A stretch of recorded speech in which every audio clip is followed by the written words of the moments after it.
that he's doing within the CYBERPOL, and he will explain to us what is CYBERPOL, because I guess a lot of people will have questions about this.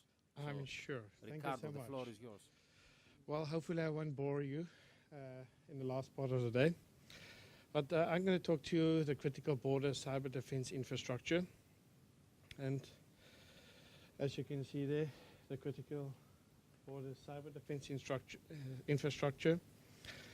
The threat of a cyber attack is one of the most serious economic and national security threats nations faces today that threatens our critical infrastructure and the ability to secure our infrastructure effectively.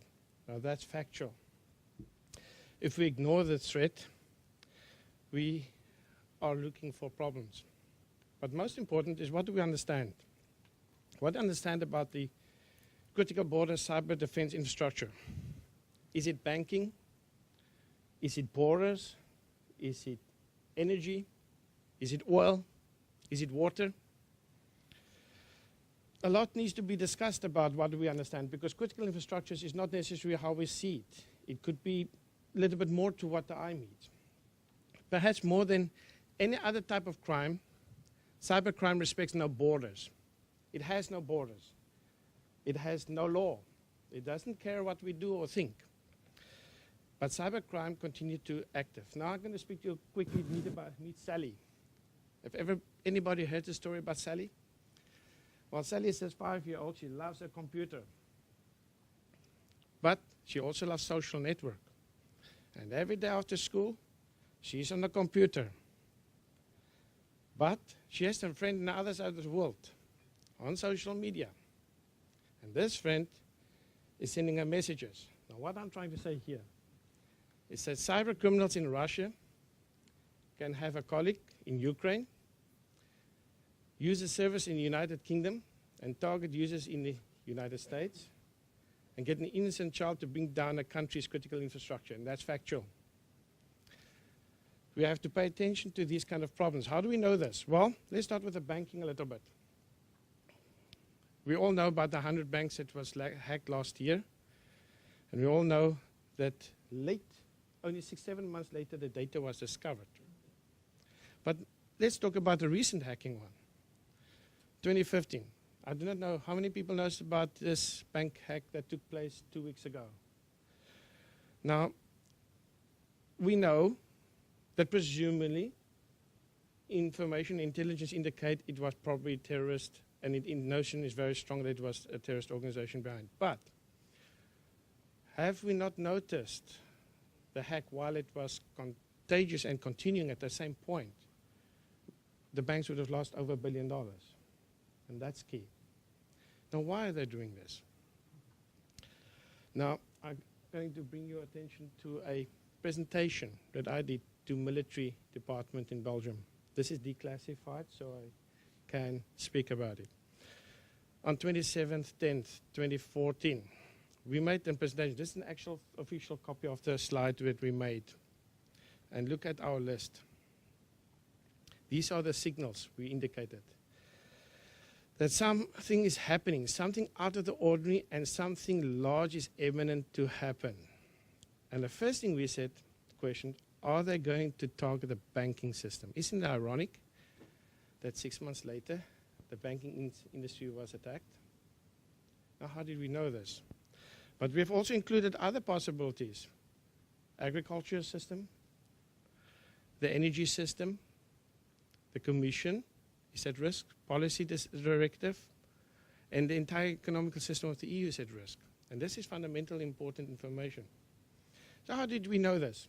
How did ESIPS and CYBERPOL know this? Well, we focus on atmospherics. Anybody here knows what atmospherics is? Nobody. Okay, well, another word for it is real-time information. Atmospherics was implemented by AFRICOM in the US. Very effective used in Afghan.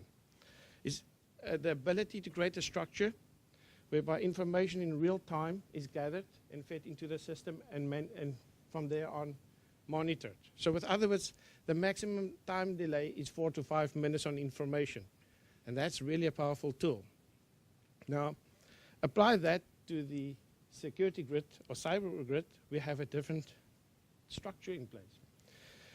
Let's focus on something slightly different. On 8th March 2014, we all know about the Boeing carrying the passengers, the Malaysian passengers. Right.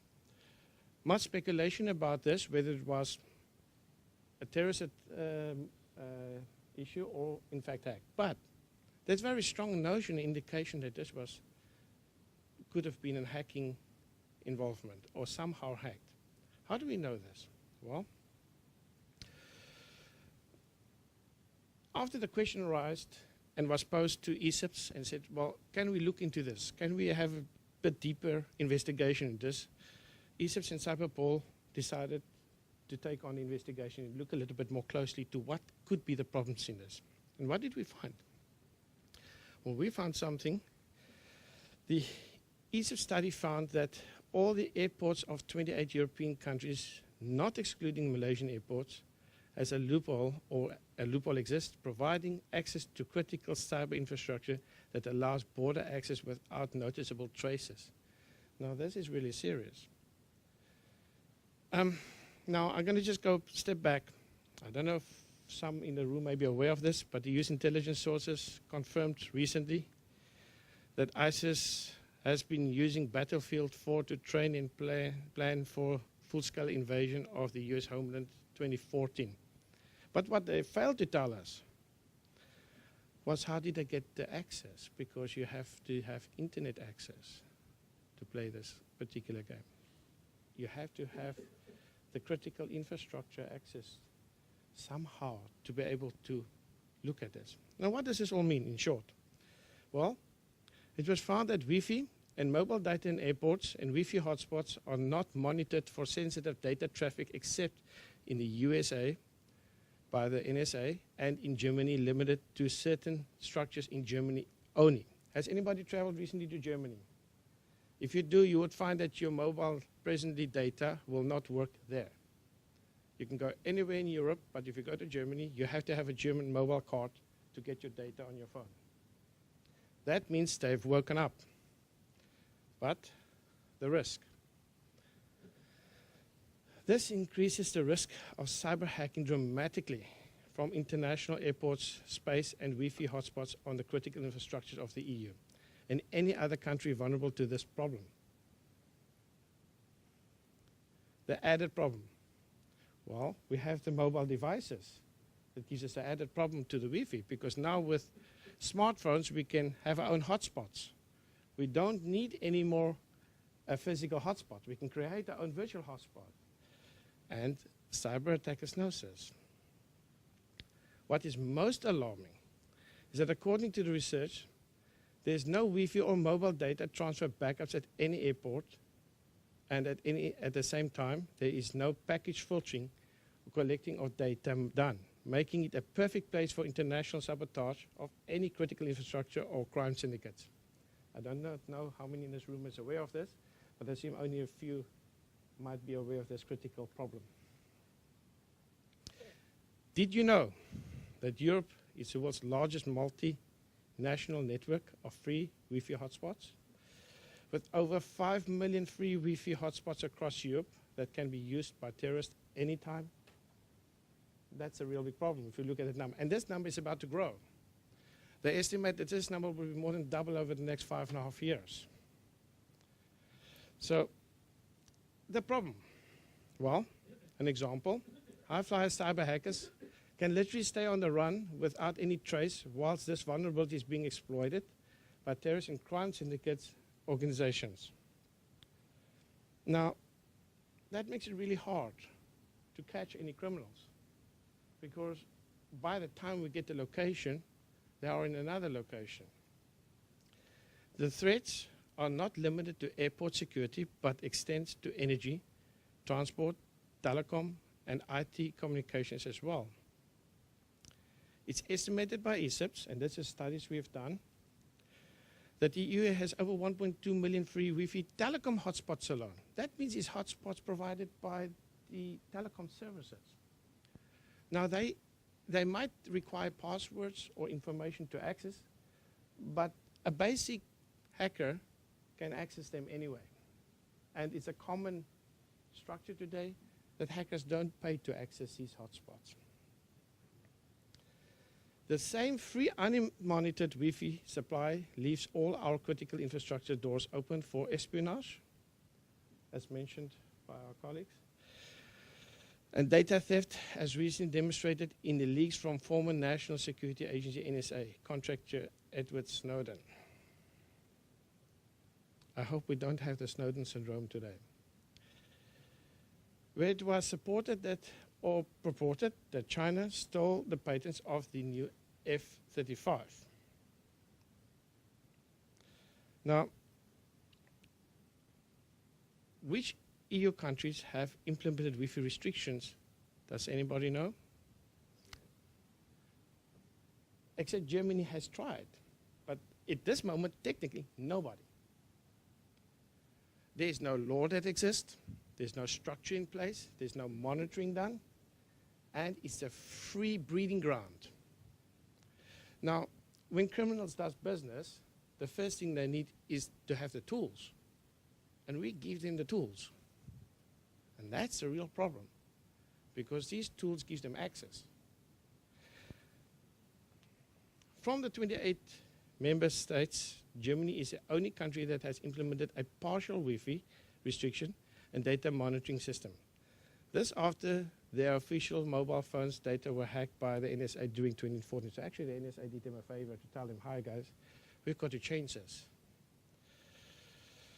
What is the problem with the Wi-Fi? Well, it provides access to global internet, often without any real identification, can be found in over 5 million locations in the EU, of which some runs via VPN services. I'm sure most people know what a VPN is. But almost all these structures exist. They give access. We have problems with stolen data, plans, maps. It could very well be that the hacker who used a Wi-Fi hotspot, unknown, and redirected his IP and MAC via China's authority that was based in a critical infrastructure, who used this to steal the F-35 data for financial gain, sold to an opposition of the manufacturer perhaps. But the point is that this is a real threat. The point is that this threat has been ignored. And the point is this threat is directed at the critical infrastructure at the same time. Control. Well, we have a little philosophy. We call it little control means many problems to be solved, and too much assumption leads to much destruction. The fact is, we don't manage our cyber risk assessment appropriately and need to be very vigilant about it to protect our critical infrastructure. And that is something we have to pay attention to. Anybody knows now, anybody know how many cyber attacks, or does anybody know how many cyber attacks at present in the EU? Now I've put it there for you. I normally had it in a separate slide. Well, this figure changed. In fact, the highest recorded was just under 14 million per day, and that was in the last 2 months. And that figure has rapidly increased over the last 2 years. In fact, if you look 2 years ago, it was less than 1 million a day. So it's increased more than 1,000 times. How many wake-up calls do we need?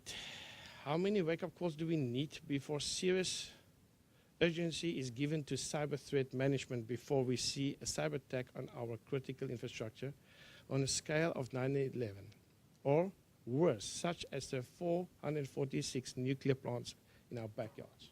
Now, many of you are perhaps not aware of this, but we have 446 nuclear plants stretched within 80 miles of each other across Europe. And this is a critical infrastructure that is a recipe for disaster if not paid attention to today.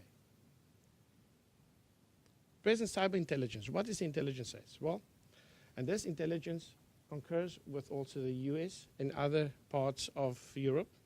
Recent intelligence analysts indicates that ISIS is exploring cyberspace, its borders and the border vulnerabilities such as Wi-Fi and hotspot access near borders. How big is the threat? Can we really measure the threat? And do we understand how big this threat or the size of the threat is? Well, the problem. The lack of understanding the cyber language and what to look for, the understanding of the cyber threat. Other words, we're not really studying it correctly or explore it to the point that we should be. Understanding the profile of the risk, the lack of tools to combat cyber crimes, and the lack of ability to speak the IT language and culture. Now, this is the important part, the IT language and culture. When terrorists or criminal organizations learn to speak that culture, you can't ignore that culture because that culture has become universal. Our solutions. Well, we think more education programs is necessary, public awareness programs, cooperation, PPS, public-private partnerships, absolute necessity. More research with functional deliverables are necessary. Training and education for law enforcement officers and cyber risk are paramount in the day and age of our computer industry we live in. If we ignore these basic things, then we are ignoring the solution to the basic problem. The studies we have done recently indicate that the majority of people who is in a position where they have to take responsibility for the office computer has no idea how to secure that computer.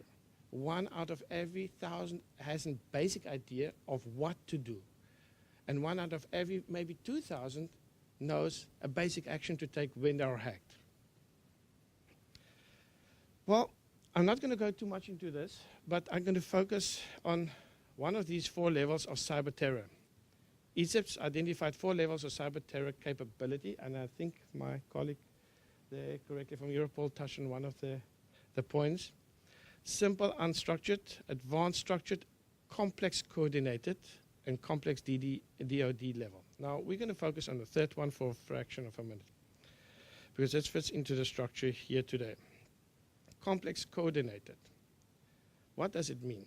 The capability to conduct sophisticated attacks against multiple systems or networks of critical infrastructure. The organization who does such attacks possesses an advanced target analysis, command and control, and execution of attack capability. But other words, they know what they do. They are not the ordinary black hat or grey hat hacker. They are the guys who's trained by both. They work on both sides. They know both sides. And they know what they have to target and how to target it. Cyber terrorism targets. Well, government. Well, let's focus for a minute on government. What do they target in a government? They don't target the police. They don't target the bank of the government. They target the national state security. So anything direct in a critical infrastructure attack would be to target the national state security. Why? Because if they affect that, they affect the nation. When they affect the nation, they get control. Banking, that's second.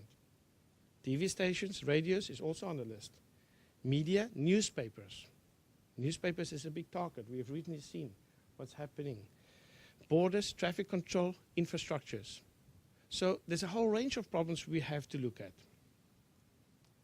I hopefully won't bore you too long still. The risk link, the Wi-Fi.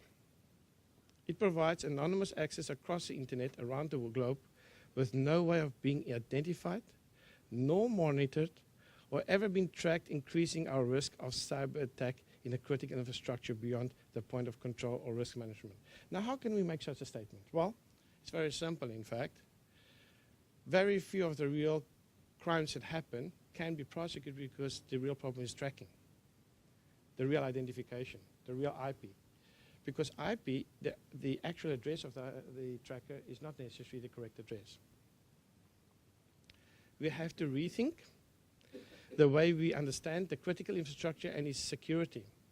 It has to be reinvented, not reinvent the wheel. Implement new policies across the CIRPE program of the EU, sharing and working as a hive to reduce the risk of any cyber attack. I see there's a mistake. Sorry, my apologies for that. On the critical infrastructure of our countries. So we have to function as one group. That comes back to the coordination. What can we do? Enhance preparation for our law enforcement officers and national security officers. Bring measures to evaluate, assess, and predict both the risk of present and future attacks. Set up cyber police as a supportive liaison for critical infrastructure risk management. That's an absolute necessity. CYBERPOL proposed to implement a cross-border data platform to assist cyber policing and national security across the EU after the Flight 370 incident. Well, there's no time to waste. Our geo borders, unlike the cyber borders, protects the identity of each nation.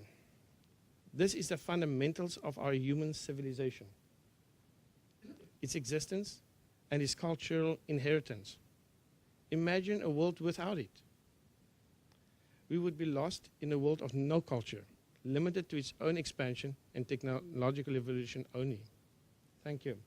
I hope you have got the message on this, and I wanted to be as direct as possible rather than building an illusion and give you all the stats and figures as, in my opinion, of little value to give you something. And if you have any questions, you're most welcome. Thank you, Ricardo. Thank you.